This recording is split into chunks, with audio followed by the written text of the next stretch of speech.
If you've ever stared at a camera spec sheet and thought, will this actually work for me, or am I just throwing money at a fancy box, you're not alone. The fear of ending up with a piece of tech that sits unused in a closet is real, especially when it's a high-end mirrorless camera that comes with a hefty price tag and a 325GB CF Express card thrown in for good measure. You want to know whether the Fujifilm X-H2S will truly fit into your workflow, handle the lighting you typically run into, and most importantly deliver the kind of reliability that makes you feel confident you're not wasting that investment.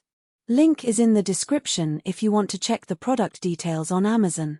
In this video I'm going to walk through what it actually feels like to use the X-H2S in everyday shooting situations, who will get the most mileage out of it, and where it might fall short for certain creators.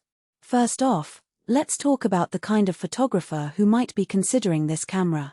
If you're a hobbyist who mostly shoots street scenes or family gatherings with a single prime lens, the X-H2S is probably overkill.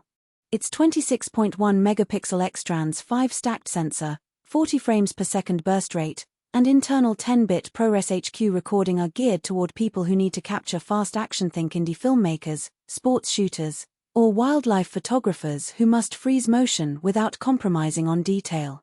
On the other side of the spectrum, if you're a professional content creator who juggles video and stills, needs the kind of dynamic range that Fujifilm's new Vlog 2 can give you, and you already have a lens collection built around the X-mount system, then the X-H2S could feel like a natural upgrade.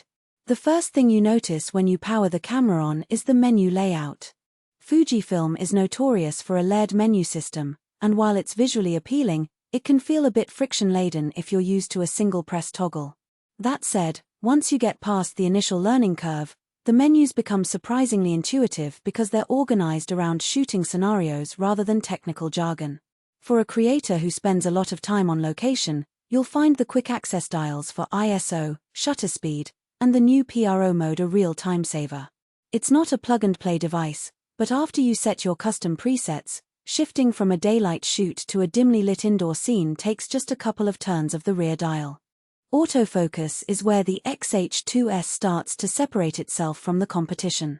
The camera uses a hybrid AF system with phase detection across a wide portion of the frame, and in my tests the focus lock is consistently reliable, even when tracking a runner moving at about 12 meters per second. The crucial point for most users is not just speed, but confidence. You can trust the focus to hold when you're panning or when the subject briefly steps out of the focal plane. That reliability translates directly into smoother footage and fewer missed shots, which is exactly the kind of reassurance people look for when they are weighing a big purchase. Low-light performance is another common worry.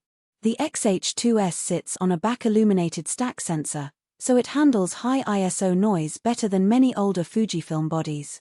In practice, shooting at ISO 6400 in a dimly lit restaurant still yields usable images with decent shadow detail, especially when you drop into the new Vlog 2 profile that gives you roughly 14 stops of dynamic range.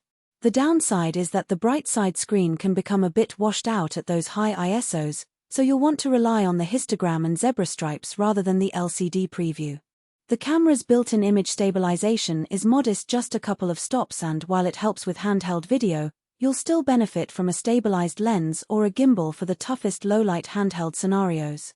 Battery life is often an overlooked but critical factor for anyone who shoots a lot of video.